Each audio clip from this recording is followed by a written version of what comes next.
ಆತ್ಮೀಯ ಸ್ನೇಹಿತರೆ, ಮನಸ್ಸಿನ ಬುತ್ತಿಗೆ ಸ್ವಾಗತ. ಸ್ನೇಹಿತರೆ, ಹೆಣ್ಣಿನ ಜೀವನ ಬದುಕಿನ ಕೊನೆಯವರೆಗೂ ಹೋರಾಟದ ಪಯಣ. ಹೆಣ್ಣು ಹುಟ್ಟಿದ ಕ್ಷಣದಿಂದ ಅವಳ ಹೋರಾಟದ ದಿನಚರಿಯ ಆರಂಭ. ಹೇಗಿದ್ದರೂ ಹೇಳುವರು, ಏನು ಮಾಡಿದರೂ ಹೇಳುವರು, ತಪ್ಪೆಂದು ಬೆರಳು ಮಾಡಿ ತೋರಿಸುವರು. ಎಷ್ಟೇ ತಂತ್ರಜ್ಞಾನ ಮುಂದುವರಿದರೂ, ಹೆಣ್ಣು ಮಕ್ಕಳು ವಿದ್ಯಾವಂತರಾದರೂ ಅವರನ್ನು ನಡೆಸಿಕೊಳ್ಳುವ ರೀತಿ ಇನ್ನೂ ಬದಲಾಗಿಲ್ಲ. ಅವರನ್ನು ನೋಡುವ ದೃಷ್ಟಿಕೋನವೂ ಬದಲಾಗಿಲ್ಲ. ಸುಂದರ ಬದುಕಿಗಾಗಿ ಹೋರಾಡುತ್ತಲೇ ಇರುವರು. ಹುಟ್ಟಿದ ಮನೆಯಿಂದ ಹಿಡಿದು ಕಾಲಿಟ್ಟ ಮನೆಯವರೆಗೂ ಹೆಣ್ಣಿನ ಬದುಕಿನ ತೊಳಲಾಟ ತಪ್ಪಿದ್ದಲ್ಲ. ತನ್ನನ್ನು ಸಮರ್ಥಿಸಿಕೊಳ್ಳಲು ಅವಳಿಗೆ ಅಲ್ಲಿಯೂ ಸಾಧ್ಯವಿಲ್ಲ. ಹೆಣ್ಣಿಗೆ ಹೆಣ್ಣೇ ಶತ್ರು ಎನ್ನುವರು. ಇದು 100ಕ್ಕೆ 100ರಷ್ಟು ಸತ್ಯವಾದ ಮಾತು. ನೋಡಿ ಇನ್ನೊಬ್ಬರು ಕರುಬೋದು. ನಮ್ಮ ಮನೆಯ ಬೆಳಗಲು ಬಂದವಳಿಗೆ ಹಿಂಸೆ ಕೊಡುವುದು. ಸಮಾಜದಲ್ಲೂ ಗೌರವವಿಲ್ಲ, ಮನೆಯಲ್ಲೂ ನೆಮ್ಮದಿಯಿಲ್ಲ. ಚಿಕ್ಕ ಚಿಕ್ಕ ವಿಷಯ ಎಳೆದು ಹಿಂಸೆ ನೀಡುವರು. ಯಾವ ವಿಷಯ ನೋವು ನೀಡುವುದೋ ಅದೇ ವಿಷಯದಿಂದ ಇನ್ನೂ ನೋವು ಕೊಡುವರು.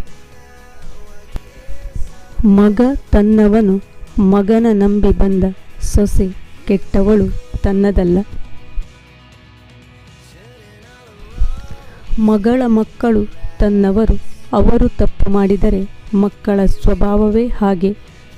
ಅದೇ ಮಗನ ಮಕ್ಕಳು ತಪ್ಪು ಮಾಡಿದರೆ ಸೊಸೆಯ ಮಕ್ಕಳು ಸಂಸ್ಕಾರವಿಲ್ಲ.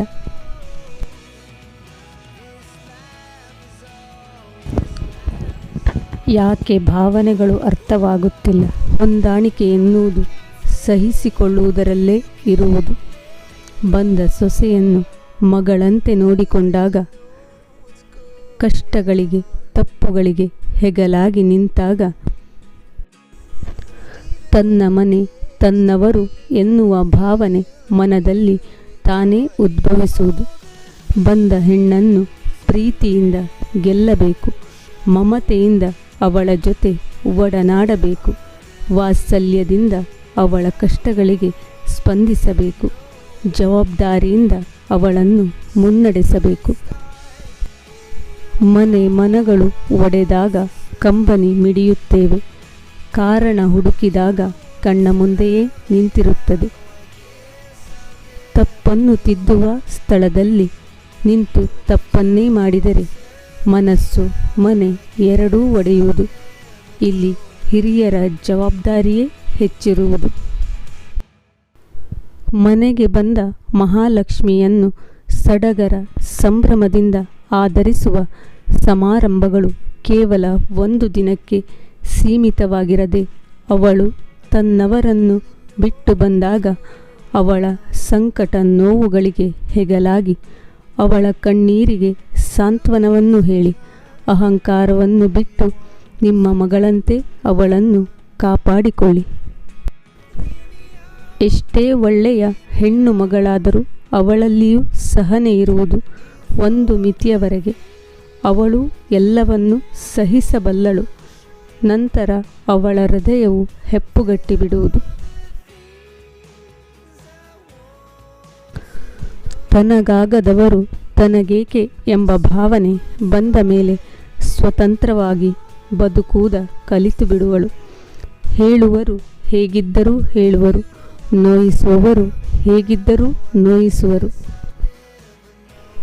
ಹೆಣ್ಣು ಹೊಸದಾಗಿ ಮನೆಗೆ ಬಂದಾಗ 100 ಕನಸು ಹೊತ್ತು ಬರುವಳು.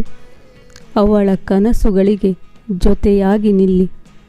ಅವಳ ಮನಸ್ಸಿನಲ್ಲಿ ನಿಮ್ಮ ಬಗ್ಗೆ ಒಳ್ಳೆಯ ಭಾವನೆ ಮೂಡಿಸಿ, ನಿಮಗಾಗಿ ಮಿಡಿಯುವ ಅವಳ ಹೃದಯವನ್ನು ನೋಡಿ ಸಂತೋಷಪಡಿ. ಇದರಲ್ಲೇ ಎಲ್ಲರ ನೆಮ್ಮದಿಯೂ ಅಡಗಿದೆ. ಇಂದಿನ ಈ ಮಾತುಗಳು ನಿಮಗೆ ಇಷ್ಟವಾಗಿದೆ ಎಂದು ಭಾವಿಸುತ್ತೇನೆ. ಇಷ್ಟವಾಗಿದ್ದಲ್ಲಿ ಪ್ಲೀಸ್ ಲೈಕ್ ಮಾಡಿ, ಶೇರ್ ಮಾಡಿ, ಸಬ್ಸ್ಕ್ರೈಬ್ ಮಾಡಿ. ನಾಳಿನ ವಿಡಿಯೋದೊಂದಿಗೆ ನಿಮ್ಮ ಮನಸ್ಸಿನ ಭಾವನೆಯ ಜೊತೆ. ಧನ್ಯವಾದಗಳು.